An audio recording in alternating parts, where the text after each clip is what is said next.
Hello, friends. Hello, hello. It's Thursday. It's midday.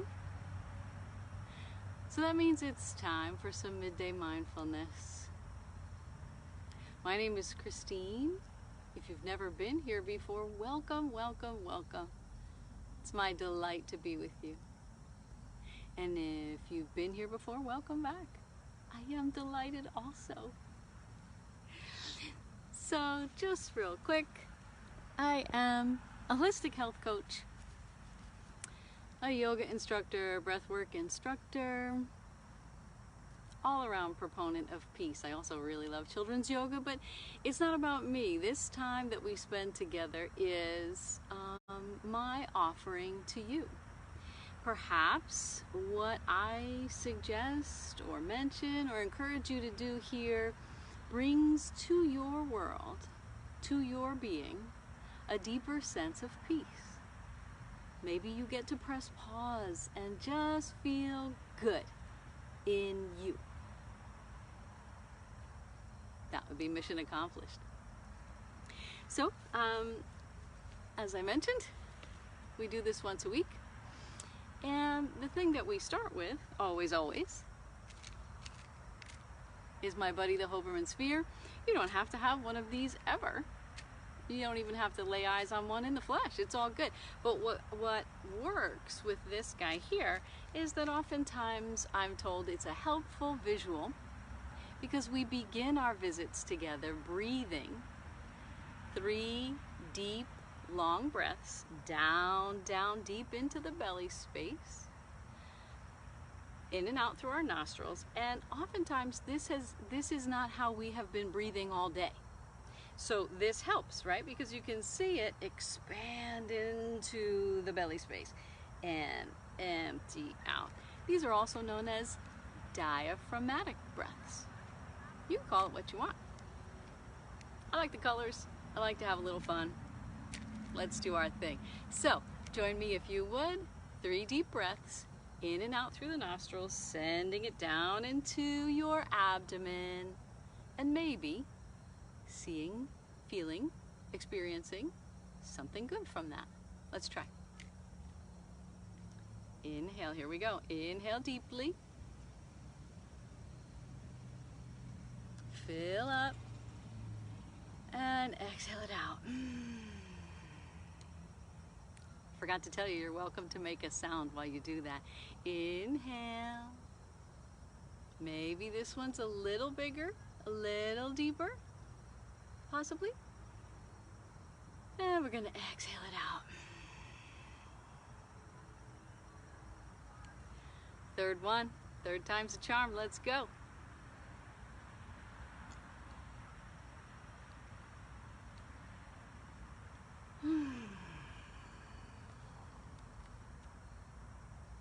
And return to your natural way of breathing.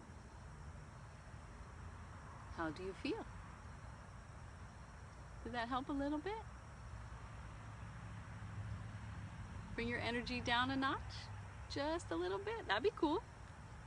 That'd be actually pretty awesome.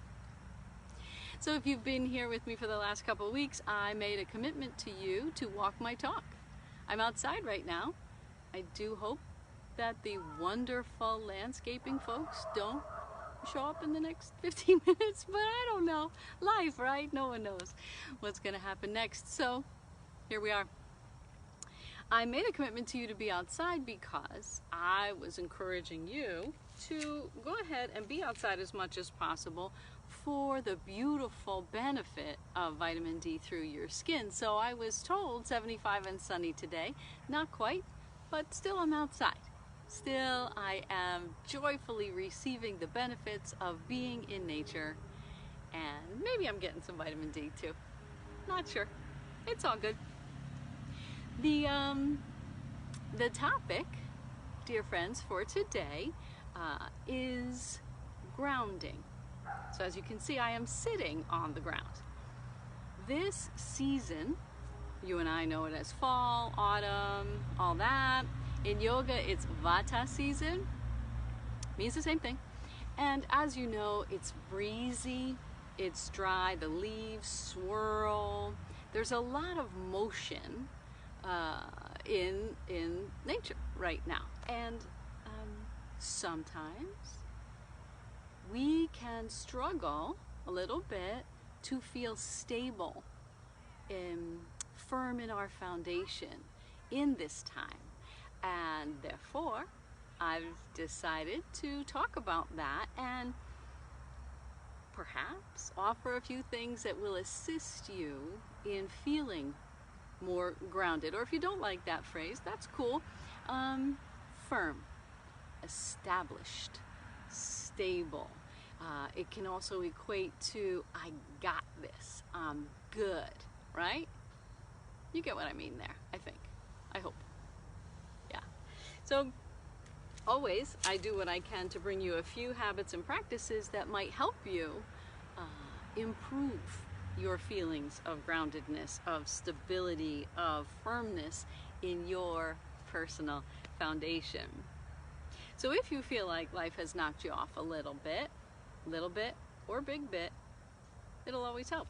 So the first thing I'd like to mention is that if you are able to sit down on the ground, that's cool, but you don't have to do that for these practices to work. I want you to know I work very hard to bring you things that are available to everyone's bodies, because these practices are available to all beings regardless of your physical situation.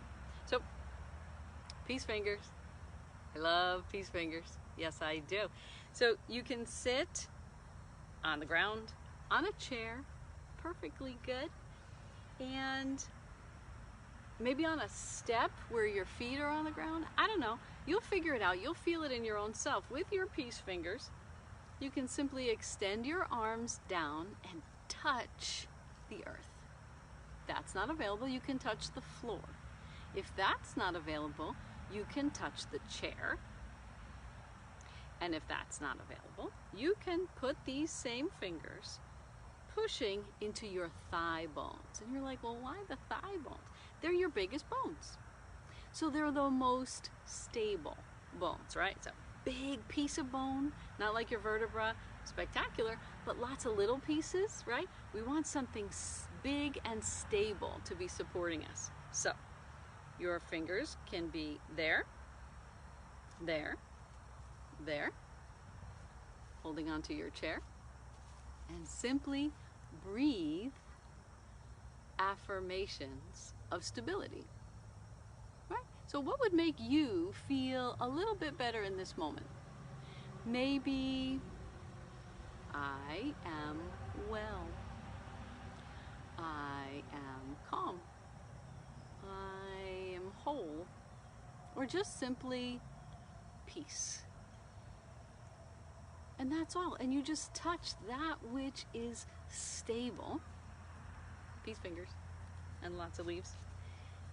That which is stable, to draw that sense of stability into your being. That's all you have to do.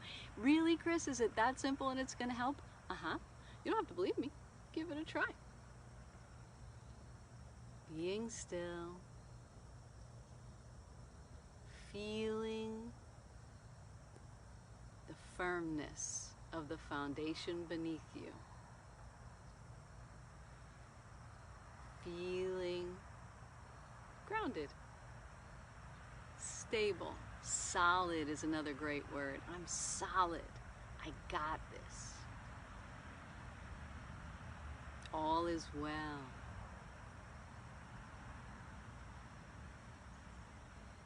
Draw that sensation into your body. Feel how nothing's moving. I mean, your breath is moving. The earth is turning. But by and large, you feel strong and settled into your body. That's where it's at. That's what we're shooting for. Maybe you'll try that. Maybe you tried it with me. And know also, friends, that I find sometimes folks are a little bit averse to affirmations. Oh, that's woo-woo, or gee, I sound so needy. Nuh-uh. No, not at all. If your friend called you up and said something and you needed to encourage or help that person out, you'd say nice things to that person. Why can't you say nice things to your person? And also, if that still doesn't convince you, I meet a lot of people who I'm working on convincing, but just say them in your mind. Nothing has to come out of your mouth. It's all good. It's actually all excellent. So that's the first technique that I wanted to bring to you today. Another thing that can be wonderful is something called cupping. So you need no equipment. I love to bring you things that are completely accessible at all times. They don't cost, they don't taste bad, you don't have to swallow pills, you don't do anything, just hang out, try something new. So what we do is we make cups with our hands, and we begin at the lowest part of our body that we can reach. I honor you and acknowledge you. If you can't reach your feet right now, no worries. This is not a place of judgment. Maybe you just simply bend your knees and reach down as far on the leg as is possible for your person. Totally cool. Just go down as low as you can on your body with the cupping. I'll show you in just a minute. And we'll begin down low because that's where the foundation is, right? And we will cup, tap ourself all the way up, including our head and our neck, being very gentle. You know, you don't go by your eyes, and you take good care of your kidneys and all that stuff. And then when we're all done, we'll sit still and feel whatever we feel at that moment. And I'll explain more when we're done. Okay? So I can reach my feet, so I will. But again, just start as low as you can.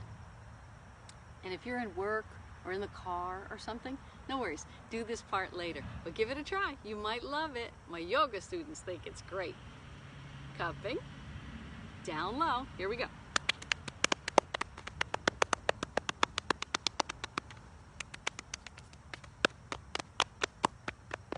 All the way up yourself. One arm at a time can be helped by its counterpart to reach the back.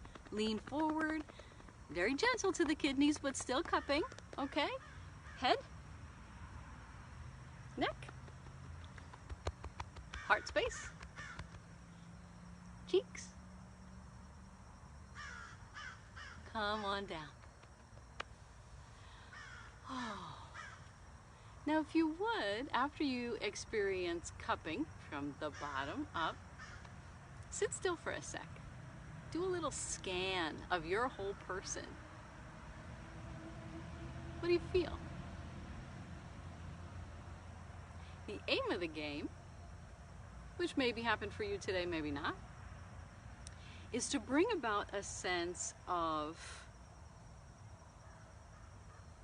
calm within your being, but also a bit of feeling revitalized. In the allopathic world, they would tell you you've improved your circulation, which you have, and done some settling of the central nervous system, which you have. But also in yoga, we call this our prana. So you've connected, yes, to your circulation, yes, to your central nervous system, but also to your life force energy.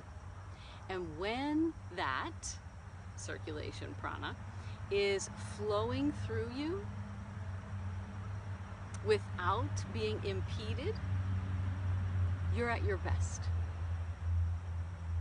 I want that for me, and I also want it for you, because I care about you. So give it a go, maybe. Look it up, too. Feel free to Google anything I say to you. I want you to look into it.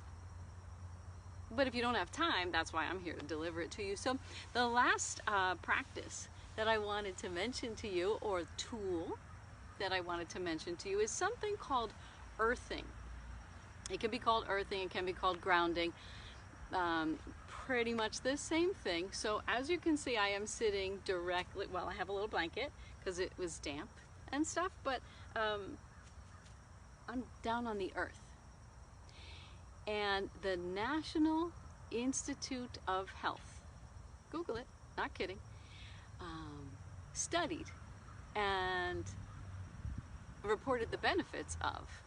We as humans, we have electricity through our body, as does the earth. When we put our feet or our bottom or our hands on the earth, we are, in a literal sense, having an electrical exchange with the planet.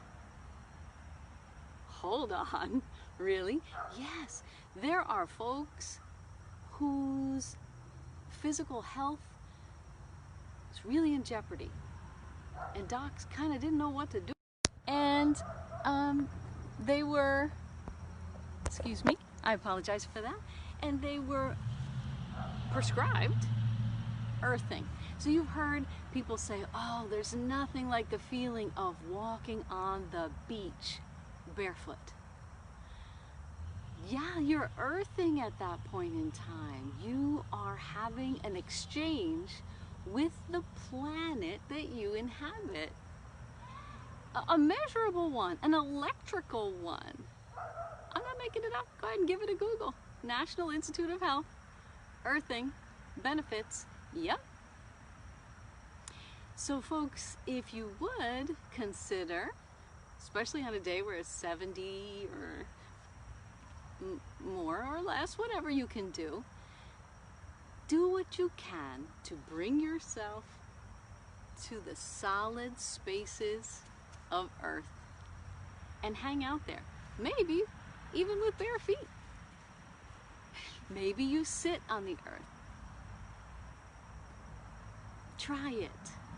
What's it gonna hurt? Again, doesn't cost, doesn't hurt, doesn't taste bad, and you can benefit so very much from it. It's amazing, really, to me, how many of these tools are available to us.